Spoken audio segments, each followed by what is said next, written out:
We've all been there, right? Stuck in one of those arguments that just goes in circles. Well, today, we're going to dig into a simple but really powerful idea that most debates are, well, kind of childish. Let's find out why, and more importantly, what we can do about it.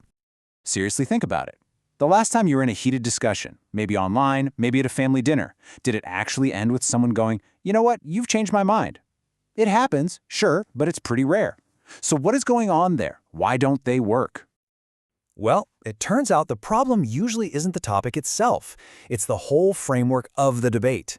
We walk right into what you could call the debate trap, and we often don't even realize that it sets us up to fail from the very beginning. And here's what we mean by that. A debate, in this context, isn't about a healthy exchange of ideas. It's basically a battle. You've got two opponents entering the ring, and here's the key. Each one is already completely convinced that they are right. So the goal isn't to learn or explore, it's to convert the other person. This brings us right to the core of the issue. The real problem isn't that we disagree. It's the mindset that fuels the debate in the first place. It's all about the spirit we bring into that conversation. And here it is, the big insight. That little childish debater that lives inside all of us isn't really looking for a productive conversation. Nope. It's driven by one simple, powerful urge: the need to win. The goal is to be right, not to actually find the truth. And that's exactly why these arguments seem to drag on forever, isn't it? We start to overstate our points. We stop listening. We just keep pushing and pushing long after the conversation has stopped being useful at all. It's all in the name of victory, not understanding. Okay, so if that's the trap, what's the way out? There is a much, much better way to go about this. It's about making a conscious choice to shift from that childish debate to what we'll call the adult conversation. And this chart just lays it out so clearly. On one side, you have the debater. Their goal, to win. Their method, insisting. Their focus, being right. And it's all fueled by pride. But look at the other side, the mature adult. The goal is to understand.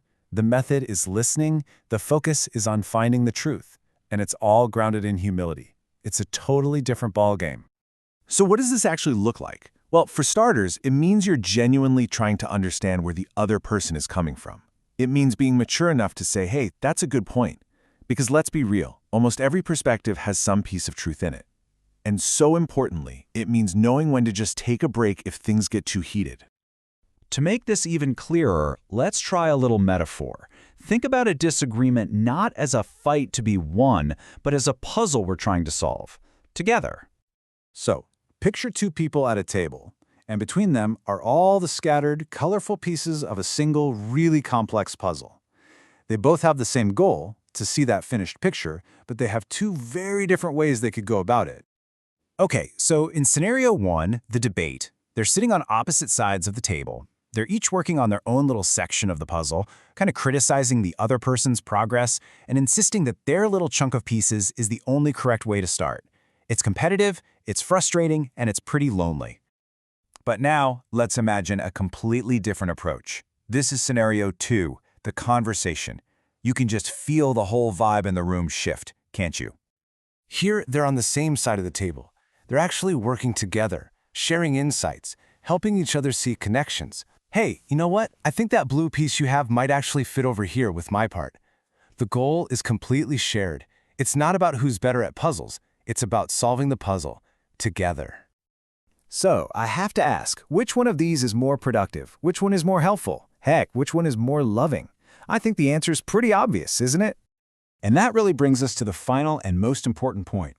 This isn't just about learning a new technique. It's about a conscious choice that we have to make every single time we talk to someone we disagree with.